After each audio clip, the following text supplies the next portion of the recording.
Salut les amis, j'espère que tout le monde va bien, on se retrouve pour une nouvelle vidéo. Merci à tous ceux d'ailleurs qui sont présents sur la chaîne, 95 000 abonnés.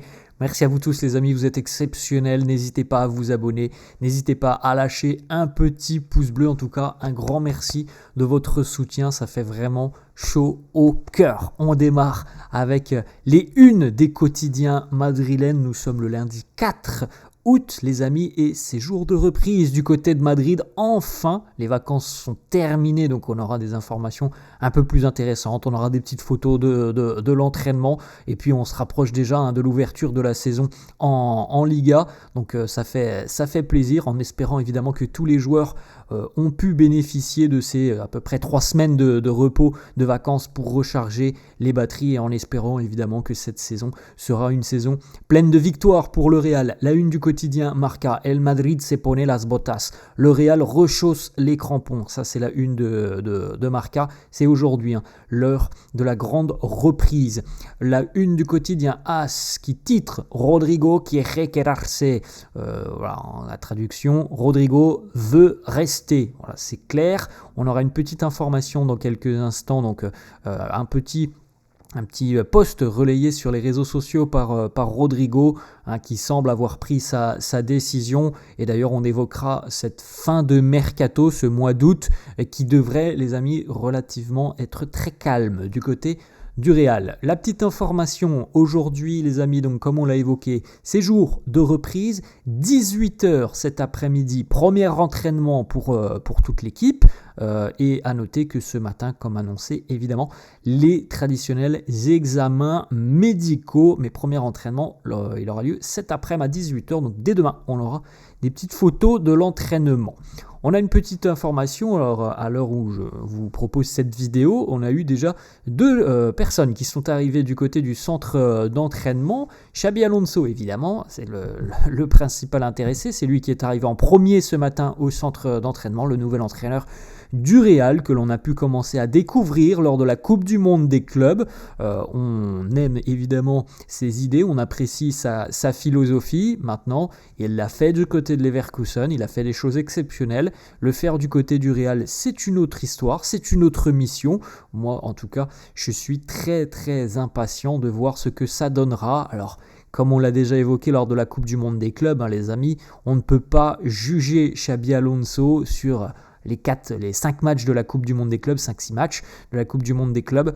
On le jugera, on commencera, je pense, à émettre des jugements à partir par exemple du mois de novembre, octobre-novembre, voilà, il faut quand même le laisser un petit peu travailler, le laisser mettre en place ses idées, ça prendra un petit peu de temps, c'est des idées complètement différentes par rapport à ce que l'on a connu avec Carlo Ancelotti, donc tout ça prendra un petit peu de temps, mais en tout cas moi je suis très hypé par cette arrivée de Xabi Alonso.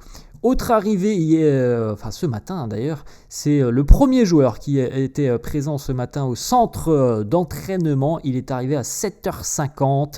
Le Brésilien Endrick était donc le premier madrilène à l'entraînement. C'était évidemment un signe avant-coureur de tout ce que l'on a déjà pu voir depuis quelques semaines. On en a vu passer des informations autour d'Endrick. Le fait qu'il arrive en premier à 7h50, ça en dit long, évidemment que ça confirme, il ne veut pas quitter le Real, il a envie de donner le meilleur de lui-même, de s'investir à fond et pourquoi pas d'obtenir une place, d'obtenir un rôle important, donc ça semble être assez clair, Endrick lui non plus ne veut pas quitter le Real.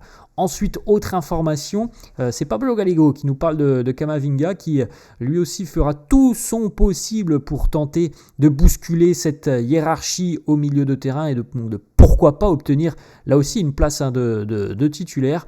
Kama qui est revenu donc à 100% de sa blessure. On l'a vu d'ailleurs préparer cette saison du côté du Brésil, parfois avec Vini par exemple. On l'a vu surtout très régulièrement sur les terrains d'entraînement, sur des cities ou alors en salle de muscu. Donc il a beaucoup travaillé déjà cet été, Kama, du côté de Marbella aussi dans le sud de l'Espagne. Donc on a certainement un Camavinga qui va revenir très affûté. Et ça c'est une bonne nouvelle aussi pour le Real et pour Xabi Alonso. Ensuite, autre information, donc comme le confirme la une du quotidien AS, Rodrigo souhaite continuer du côté du Real. Son plan, ce qu'il a en tête, c'est de convaincre Xabi Alonso qu'il peut aider cette équipe, qu'il peut avoir un rôle important Rodrigo qui a laissé passer ce petit message hier sur son compte Instagram. Les vacances sont terminées, l'esprit est clair et j'ai des missions maintenant devant moi. Donc voilà, je pense qu'il a eu 3 semaines aussi pour se poser pas mal de questions par rapport à son rôle, par rapport à son envie tout simplement, parce que je pense que le rôle qu'il a eu du côté de la Coupe du Monde des clubs, il a compris quand même qu'il va falloir travailler quand même, je pense beaucoup pour essayer de bousculer la hiérarchie. Mais voilà, il semble que dans la tête de Rodrigo, tout soit maintenant très clair, c'est-à-dire qu'il envisage de continuer avec le Real au moins une saison supplémentaire, tout du moins déjà à minima jusqu'au mercato hivernal, à moins d'une grosse surprise les amis. On ne devrait pas avoir de mouvement normalement sur ce mercato, cette fin de mercato là, les trois dernières semaines. Autre information, Marca, comme on l'a évoqué hier, c'était son anniversaire. Brahim Diaz qui va prolonger l'aventure avec le Real malgré l'intérêt de divers clubs comme le Fenerbahçe de José Mourinho, comme Benfica. Il va continuer avec le Real et il ne voulait que le Real. Les passes décisives, c'est intéressant de voir ce petit graphique des passes décisives de Trent Alexander-Arnold. On retrouve chacune de ces 64 passes décisives en première ligue, donc les étoiles étant l'endroit où ses coéquipiers ont marqué, et donc les passes juste avant, ce sont les longs traits que l'on retrouve. Donc évidemment, grosse activité côté droit, beaucoup de corners des deux côtés d'ailleurs en ce qui concerne les corners, et grosse activité côté droit pour Trent. Il est dangereux partout, que ce soit véritablement tout proche de la surface de réparation, mais aussi par des passes qui cassent les lignes adverses. Ça, on peut le voir dans la zone un petit peu plus axiale du terrain. 515 occasions créées, 121 grosses occasions et 64 passes décisives. On a une petite photo, alors on l'avait toujours pas vue, c'est la première photo que l'on voit justement de Jude Bellingham après son opération, et donc on voit à quel point la cicatrice est quand même assez importante chez Jude au niveau de son épaule. Donc on peut comprendre évidemment les 2-3 mois d'absence pour Bellingham pour se remettre évidemment de cette opération. Une petite information qui concerne le volet des départs, ce sera peut-être l'un des seuls départs sur ce mois d'août. Fabrizio Romano annonce que Jesus Régnier va quitter le Real et retourner au Brésil du côté de l'Atlético Mineiro. Il va quitter le Real sous un transfert gratuit avec une clause de 50% pour le Real sur une éventuelle revente. Donc voilà, fin de l'aventure en Europe pour Jesus Régnier. On ne comptait pas sur lui du côté du Real, il retourne au Brésil. Ça semble être une bonne idée pour lui. Je pense que ça peut-être lui permettre de retrouver des bonnes sensations tout simplement du côté du Brésil. Autre information, c'est Arantxa Mobile qui nous annonce que le Real n'envisage plus de signature sur ce mercato. Des sources du club qui ont fait passer le message. Le mercato du Real serait donc terminé. Le groupe du Real actuel serait le groupe définitif. Aucun départ, mais aussi aucune arrivée, comme on l'a dit, donc c'est important. Selon Arantxa Mobile, le mercato est terminé du côté de Madrid. Plus rien, plus aucun mouvement jusqu'à la fin du mois d'août. Et donc Xabi Alonso devra composer avec l'effectif qu'il a à l'heure actuelle.